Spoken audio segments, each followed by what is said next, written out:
I finally got this review up, guys. Holy shit. As a wise wizard once said, "A wizard is never late. Nor is he early. He arrives precisely when he means to." Couldn't help myself there. Anyway, let's get into The Lost City.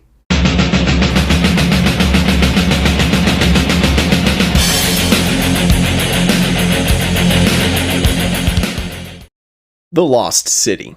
So The Lost City is an action-adventure comedy starring Channing Tatum, Sandra Bullock, and Daniel Radcliffe. Sandra Bullock plays Loretta Sage. She's a love novelist writing her new book, The Lost City of D. Yes, D is dick. They joke about it at least 15 times in the entire movie. But Daniel Radcliffe shows up and kidnaps her because, guess what? Her story may not entirely be fiction. So he wants her to actually lead him to the Lost City of D so he can find the mystical Crown of Fire. He kidnaps her and her cover model, played by Channing Tatum, sets out on a quest to rescue her, leading to a pretty fun and humorous jungle adventure, if I must say. I don't know if you guys already know this, but I'm a sucker for movies that are just dumb fun. You know, those kinds of movies that know exactly what they are and don't take themselves seriously at all. Doesn't mean The Lost City is a cinematic masterpiece or anything like that, but it was enjoyable enough to where I was able to just turn off my brain and enjoy the movie for what it was. First of all, guys, I love Channing Tatum and Sandra Bullock in this movie. Like, I really didn't think they could have this much on-screen chemistry, but they do. And their comedic timing and the way they play off each other definitely carries some of this movie's more comedic moments. Hell, I'll even say they carry some of their more serious moments. Channing Tatum plays the same character that he always plays in these kind of movies. He's this big, goofy idiot that really doesn't use his head a lot, but he just wants to prove that he can be more than just a pretty face. Now that I think about it, Channing Tatum has had a bit of a resurgence in 2022. First he was in that movie Dog, and now here he is again in The Lost City. I need more Channing Tatum now because he was a laugh out loud laugh riot throughout this whole movie. Also, how is it that Sandra Bullock is 57 years old and still looks this good? Well, then again, I guess when you make millions of dollars every year, you can afford to look like that at 57. I will say, when Daniel Radcliffe is on screen, he steals every single scene that he's in. Kind of like Robert Pattinson shedding the skin of Edward Cullen from Twilight, Daniel Radcliffe has completely shed the character of Harry Potter entirely. He's had a good fucking career after Deathly Hallows Part 2, and he still continues to impress. He plays this rich, spoiled asswipe that just feels like he's owed something that is obviously not his.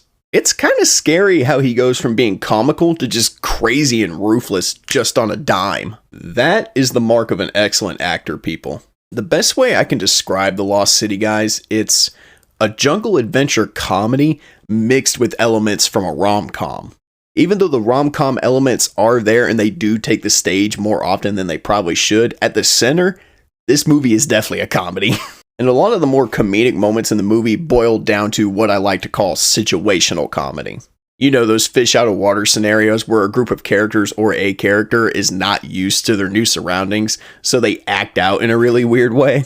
Watching Channing Tatum and Sandra Bullock react to the situation they're in and watching them trying to figure out how they're going to overcome it is what makes this movie so entertaining. And while it is entertaining, I feel like that may also be this movie's biggest problem. Because not all the situational comedy or the fish out of water comedy in this movie works. Like, sometimes it will work, and then there will be times where it just doesn't work at all. Don't get me wrong, guys, The Lost City is not a bad movie. It's just the movie keeps trying to be funny, and it doesn't know when to stop being funny. And because it doesn't know when to stop being funny, I feel like the more human moments or the more serious moments of the movie get completely overshadowed by all the comedy that's going on. Don't get me wrong, guys, I love to laugh, and I love to laugh hard, but sometimes you just gotta learn to slow down and appreciate the more human and slow moments and let them have their moment to shine. But instead, they feel like they have to insert a joke into everything every 5 minutes. Now, I know I sound like I just did an entire rant on the movie being hilarious and it not knowing when to stop. Aside from it trying to be funny for too much of the movie, it is still a funny fucking movie. And it all comes from Sandra Bullock and Channing Tatum and how they just play off of each other. Like, one of my favorite jokes from the entire movie is actually in the trailer, and it's where she's just peeling leeches off of fucking Channing Tatum.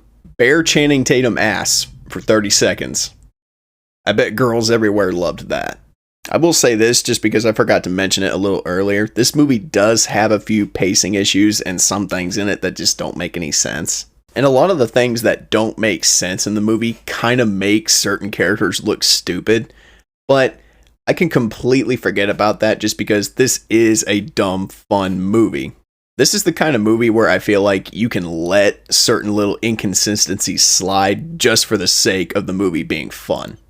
However, and I will say this again, however, when those inconsistencies keep on mounting and mounting and mounting to the point where it's just in your face, then you can't ignore it anymore. Like, throughout the whole movie, Sandra Bullock's character is wearing this really skin-tight bodysuit that's pink and obviously glittery to the point where it reflects sunlight everywhere. But yet, for whatever reason, throughout the whole movie, none of her pursuers can seem to spot her in this thick, dense fucking jungle. Now, you could make the argument that, Nathan, it is a thick-ass jungle, so maybe they can't entirely see her at certain points. I call bullshit.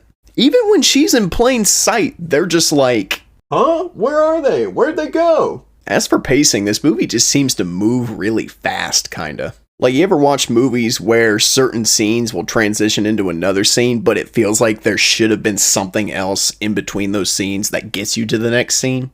Stuff like that makes this movie feel a little shorter than what it actually is. You're supposed to take steps forward, not steps back. You know, despite the nitpicks and the few flaws that I do have with this movie, I still enjoyed it. You know, it's crazy. That's kind of another thing I'm learning on this amateur critic journey. Sometimes a movie can have flaws and it can still be a dumb, fun time. Like, it shouldn't have to be immediately labeled bad just because of the few flaws and inconsistencies it has. So to anyone who may be watching this review and just thinking I'm dogging on it or looking for things to nitpick, I'm only talking about the things and inconsistencies that I saw while watching the movie. I'm not picking apart the entire thing because, like I said, it is an enjoyable fucking movie. Guys, for what it was, I enjoyed The Lost City. It had a killer cast and some genuinely laugh out loud moments. A few pacing issues here and there, but if you have a girl or some kids that you're looking to take to the movies this weekend, take them to see The Lost City. I'm sure they'll get a kick out of it. Actually, no, wait, I take that back. Don't take your kids. Take your girl, don't take your kids, because there is some blood and there is some Channing Tatum man ass in here, so just take your girl instead, not your kids. Also, side note, Brad Pitt has an extended cameo in this movie. I forgot to mention it earlier, but it's the best fucking thing in the movie. The Lost City is definitely a fun matinee, popcorn included. Alright, thank you guys so much for joining me for my review on The Lost City. It's been a long time coming.